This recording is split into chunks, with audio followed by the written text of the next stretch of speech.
Bismillahirrahmanirrahim. Assalamualaikum warahmatullahi taala wabarakatuh. Alhamdulillahi rabbil alamin. Wassalatu wassalamu ala asyrafil anbiya'i wal mursalin wa ala alihi wa sahbihi ajma'in. Qala rabbi shrah li sadri wa yassir li amri wahlul 'uqdatam min lisani yafqahu qawli. Subhanaka la ilma lana illa ma 'allamtana innaka antas samiul alim wa la haula wa la quwwata illa billahil aliyyil azim. Alhamdulillah, syukur kita kehadrat Allah Subhanahu Wa Taala yang mana masih lagi kita diberi ruang dan peluang untuk kita sama-sama membincangkan satu tajuk pada hari ini, iaitu tajuknya adalah adab menghidang makanan. Adab menghidang makanan bagi subjek KAFA tahun 3.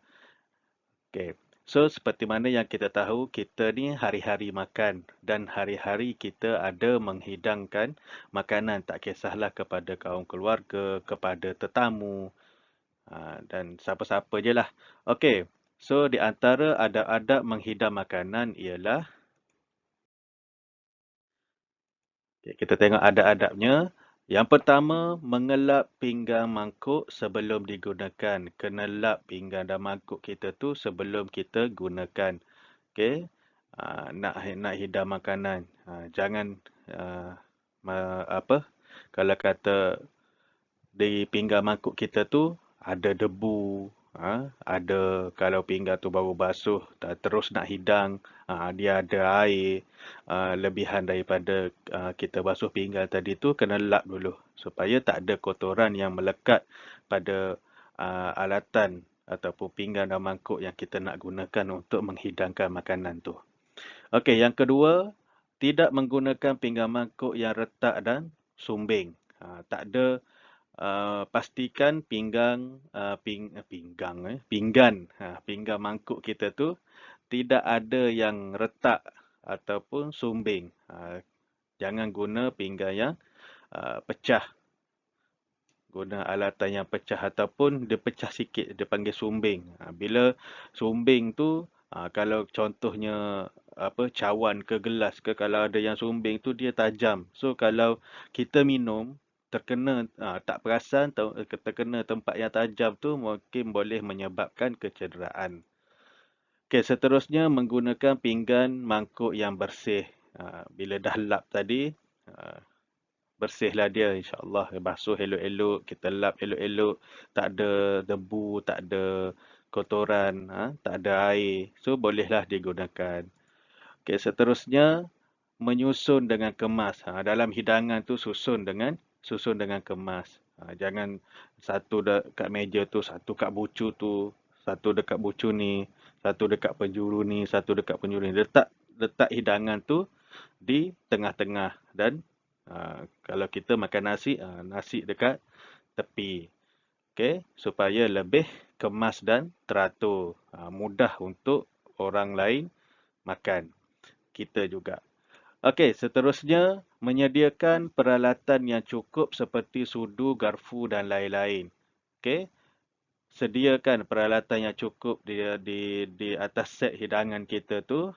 Selain daripada lauk pauk, selain daripada kita contohkan nasi lah, selain daripada nasi, kita lengkapkan, okey, sudu, garfu dan lain-lain peralatan yang nak digunakan. Dan jangan lupa air basuh tangan kalau sekiranya makan menggunakan tangan.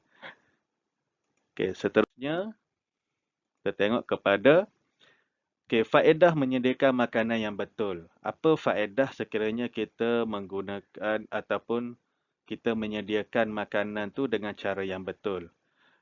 Okey, yang pertama, menjaga kebersihan makanan.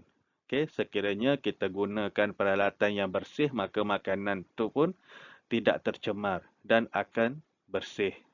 Biasanya makanan yang kita nak makan ni dah memang bersih, tapi dikotori oleh bekas yang tidak bersih. So, kena lap dulu, kena basuh elok-elok, kena lap dulu, kemudian barulah dihidangkan makanan. Okey, yang kedua, tidak dihinggapi penyakit. Kita risaulah kalau ada apa-apa kotoran yang melekat pada peralatan makanan kita tu menyebabkan kita dihinggapi penyakit oleh sebab tu. Oleh sebab um, peralatan makanan yang kotor itu.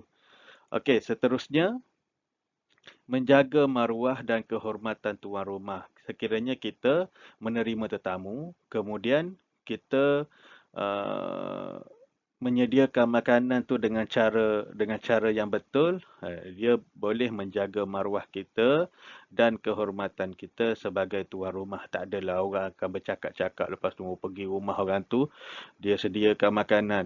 Ha? Dekat tengah okey, dekat tepi-tepi dia punya pinggan tu macam ada kotor lah, kuning-kuning lah sebagainya kan. Okay, so lebih menjaga maruah dan kehormatan tuan rumah. Okay, next. Tidak tercedera semasa makan. Tidak tercedera semasa makan. Okay, kalau pinggan kita tadi sumbing ke apa ke retak ke, mungkin boleh mendatangkan kecederaan. So kalau kita kita menggunakan kaedah menyediakan makanan yang betul tu, kita akan terselamat daripada tercedera semasa makan.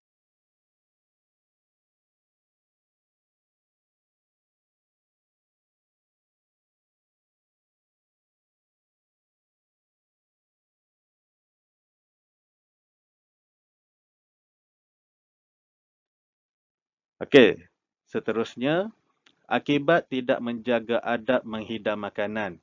Apa akibatnya?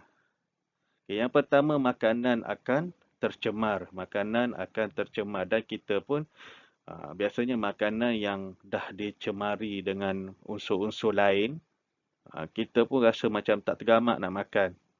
Risau sakit perut ke, apa ke. Okay, seterusnya, senang dihinggapi penyakit.